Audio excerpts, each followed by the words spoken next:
Good morning, everyone. This is Tim Winters with UnionCounty Football, and it's my pleasure to have on with me this morning the new head football coach of the Piedmont Panthers, Coach Phil Mauro.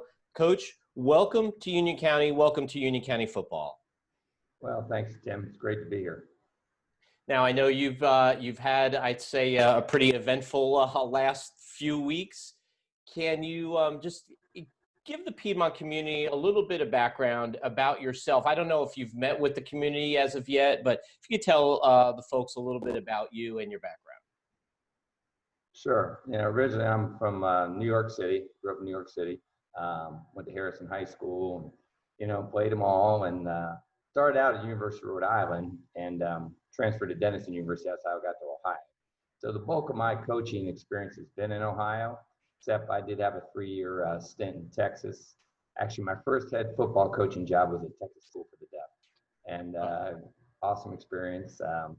And since then, I've been doing it pretty much ever since, and it's been a great ride, and we're awfully excited to be here at Piedmont for sure. In terms of your transition, I mean, this has been a crazy few weeks. I know you probably had all your interviews probably online because of the COVID situation. Can you talk about that transition? How's it going, having to relocate from Ohio, drive down here with your wife? How's that transition thus far? It's going great. Everybody's been super helpful. We're still kind of in the transition. My wife's back up Ohio right now, trying to finish up some packing. We did buy a house in Unionville, but we can't get in until the end of July. So we're kind of still a little bit in that transition stage. I just can't wait to start meeting the players. We've kind of been on hold till July 6th. We're going to hold some virtual meetings here coming up tomorrow, where I'm going to start meeting in groups of 5, just to kind of get names and faces a little bit. But it's been great. Administration's been great. Everybody's been super helpful, and the transition will be smooth once we get everything moved down here. I hear you. Now, I have been keeping up on your social media posts and seeing that you are meeting with, whether it's in person or online, with your coaching staff and trying to form a coaching staff. How's that going thus far? That's going well. I've visited with a ton of guys already. So we're just kind of, working through that. We're pretty close to having it filled up. Got a couple more gentlemen to visit with. So, that's paramount, put together good staff. As you well know, in football, it's not a one-man show at all. So we need quality assistance. So but we've got some really good young and more experienced coaches here. So it's a great pool to be able to choose from, so to speak. Yeah, it is a tremendous football community, one that has struggled over the last few years, but we'll get into that in a little bit. One thing I did want to touch on, a rising junior that you'll be coaching this year will have played now for 3 coaches in his first 3 years at Piedmont High School. What can you say to those kids, and I guess parents, yearning for consistency and stability? Well, the first thing I can tell them, Tim, is I didn't move 450 miles not to settle in, for sure. And where I was at was a great place, Mount Gilead, great people, and, kind of on the verge, kind of similar. They were 0-24 when I got there, and ended up 4-6 last year, and got a bunch of good young kids, and they should do well. But we were looking, for obviously the warmer climate, somewhere to kind of, spend time with when we're away from football, which isn't very often. But like I said, 3 hours at the beach, 2 hours to the mountains. A lot of plus. Charlotte, obviously, a booming metropolitan, close, but you're not right in it.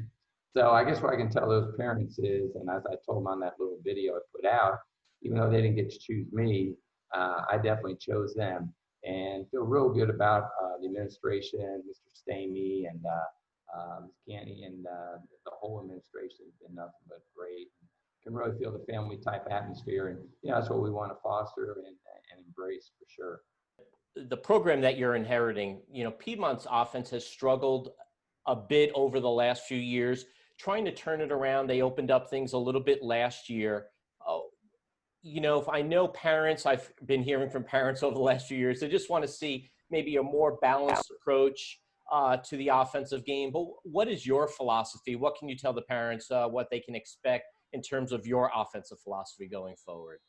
Okay, well, we're a spread team. I mean, we're going to use the whole field, and it's got enough breadth within the offensive system. So, wherever it itches, that's where we're going to scratch, so to speak. And we can concentrate on different aspects, whether it be run, whether it be quick game, whether it be a drop back game, just depending on how our personnel fits that year. And, Tim, that's the biggest challenge.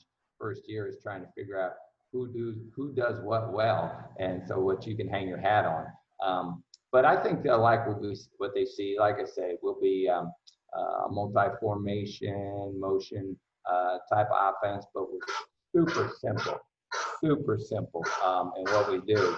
And like I said, sorry, that was my phone here, but That's okay.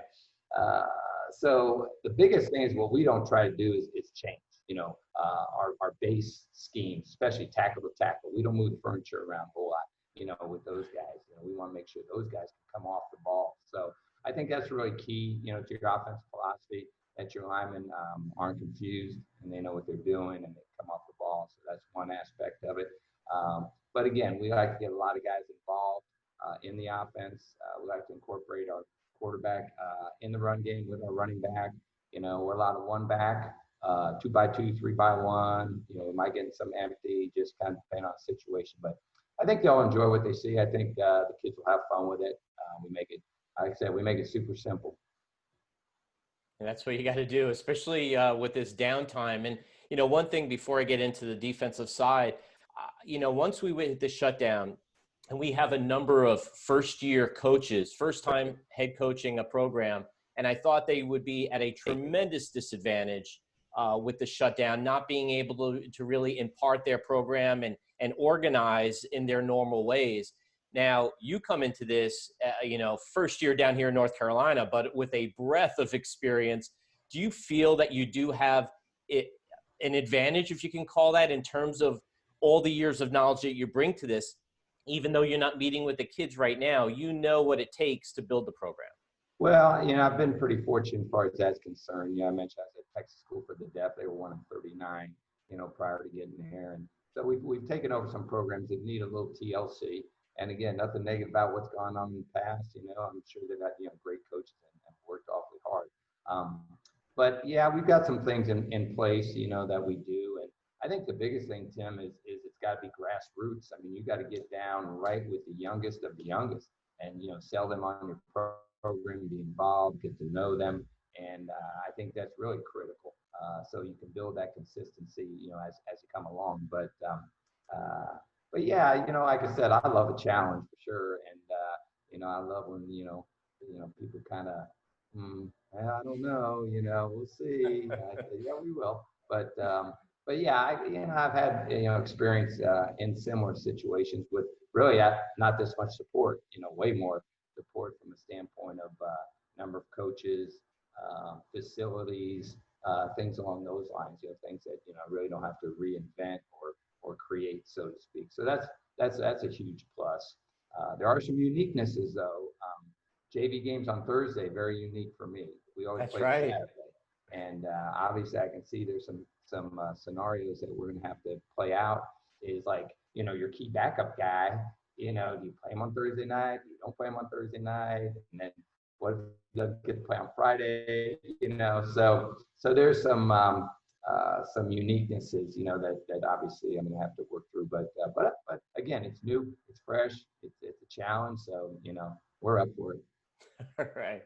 And in terms of your philosophy on defense, what are your schemes that you normally run, and what can parents and players expect? Right. Yeah, we're stacked. We're 3-3 stack, 3-3, 3-5, whatever you want to call it. It's all semantics. But we like to get after it on defense, and we'll put a ton of emphasis on defense for sure. Defense in your kicking game. If you got those kind of in place, you got a chance. I really think the turnover battle, explosive plays, missed tackles, those are three areas that you want to be able to be on the plus side of that ledger. So, but we're a 3-3 stack. Like I said, we like to be very aggressive. We like to bring people. We like to force the issue, and because I think year in and year out, we're going to probably have more guys play on their feet than play with their hand on the dirt. So we got three guys, up front that'll have their hand in the dirt, and everybody else will be on their feet, running the ball. But the biggest thing on defense is alignment, assignment. You got to get aligned, got to know your assignment, responsibility, and have gap integrity and run the football, man. We always say, run like your hair's on fire, man. And so we work a lot on pursuit. We work a lot on getting to the football, but we'll put a premium on defense for sure. What would you say are the greatest strengths that you bring to a team as a coach and mentor to players? Well, one thing you can't coach is experience. So I have a breadth of that. And the thing that's been neat, Tim, is I've been in every situation possible. I've been urban, I've been rural, I've been suburban, I've been with totally deaf kids. I've been with when Corpus Christi, about 65% Hispanic American population. So there's really not a demographic that I haven't got. You've seen it all. Experience. So I think that's a big plus in having former athletes, across the demographic spectrum, so to speak. So I think that's one thing that I have. Another thing is I just love kids. I mean, I love working with kids, and I feel awfully blessed. I always tell people, my worst day is better than almost everybody's best day. I don't really have a worst day. So I think that's one thing, that they'll figure out in a hurry, that I like being with them. I mean, not just coaching them up in football, but I like spending time with them, getting to know them, developing those relationships. So I'm a big relationship guy. I think that's critical. And, again, I understand what's important, what's not important. I think that's one of the hardest things when you first start out is, what's the big stuff? What's the small stuff? And sometimes you have to have that duck mentality and just let it run off your back like water. You can't die on every hill. And so I think that, so I guess if you said one thing, I said just the amount of experience and the different situations that I've had those experiences in. Well, what would if I went back to Ohio or Texas, asked former players a few words, what they would say to describe you as a coach, what do you think I'd be hearing? Well, number one, be energetic. I tell kids I spike my coffee with Red Bull, so I really don't, Tim. But I'm super energetic. I'm super passionate. I'm all about passion. I don't do a lot of things. I don't golf. I like to fish. If you know any good fishing holes, you let me know that. But I don't do a lot of things. So what I do, I'm all in. So I think they'd say that, definitely energetic, definitely positive. Everything we work from. Not that we don't hold our kids accountable from a positive standpoint, and just somebody who really cares about them. Much more so than how well you block, how well you tackle, how well you run, all those things that that we definitely have a great one-on-one rapport. And lastly, Coach, I know the future's pretty cloudy right now. We're still up in the air with a lot of things with football. If and when it starts, maybe a pushback, September start. What do you in the short term, though, in terms of rolling out anything with your communication with players and parents? What can Piedmont expect over the next few weeks, at least? Right. Well, on the 6th, it's going to be pretty basic because, we can't use a football. Nobody can share a ball. So, it'll have a premium on, conditioning, quickness, agility, those kind of things that we're allowed to do. One thing, we're not going to, bend the rules for sure. We're going to follow what's laid out by the county AD. We had a Zoom meeting last week about that. And so we're definitely going to respect that. The dead period, we can't do any virtual coaching, but once the dead period's over, we'll definitely start doing some virtual coaching as far as at least implementing what it looks like. Okay, here's our loose formation, here's our trips formation, here's our truck just so they can get a little bit of terminology and such with that, and be able to impart what we can impart, and then as soon as they let us start doing stuff, because that's real different in North Carolina. Now that's a plus. So in Ohio, you only get 10 days for team instruction. Wow. June 1 to July 31st. So, I mean, here, man, right from the jump. I mean, not this year, unfortunately, but right. But in future years. So that'll be real beneficial, for sure. So that's what they can pretty much expect, what will be coming. Like I said, we're going to do some virtual meetings these next few days with our players, just so I can see a face and a name a little bit.